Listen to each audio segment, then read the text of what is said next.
জানাজার মাঠেই ছিল নুসরাতের হত্যাকারীরা। ফেনীর সোনাগাজীতে অগ্নিদগ্ধ হয়ে হাসপাতালে মৃত্যুবরণ করা মাদ্রাসা ছাত্রী নুসরাত জাহান রাফি হত্যার সঙ্গে জড়িতরা তার নামাজের জানাজার মাঠে উপস্থিত ছিল।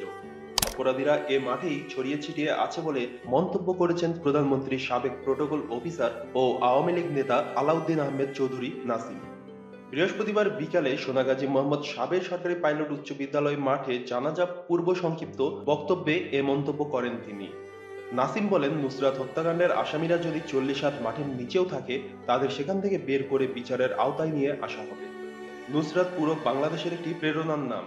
নুসরাত দেখিয়ে গিয়েছে কিভাবে প্রতিবাদ করতে হয়। এই ছাত্রীর আত্মার মাগফিরাতও কামনা করেন আলাউদ্দিন আহমেদ চৌধুরী নাসিম। নুসরাতের বাবা মাওলানা এ.কে.এম. মুসা বলেন, আমার মেয়ের আত্মা তবেই প্রশান্তি পাবে যদি সে সুবিচার পায়। আমি আমার মেয়ের হত্যাকাণ্ডের সঙ্গে জড়িত অপরাধীদের দৃষ্টান্তমূলক শাস্তি চাই। নুসরাতের ভাই নোমান বলেন, আমার বোন দীর্ঘ 5 দিন মৃত্যুর সঙ্গে লড়াই করে অবশেষে আমাদের ছেড়ে চলে গেছে। বোন আমার যে কষ্ট করেছে তা বলে বোঝানো যাবে না। আইসিইউতে আমার বোন বাবার কাছে ফোঁটা পানি চেয়েছিল, বাবা দিয়েছিলেন সেই পানি। আমি আমার বোন হত্যাকারীদের দৃষ্টান্তমূলক শাস্তি চাই।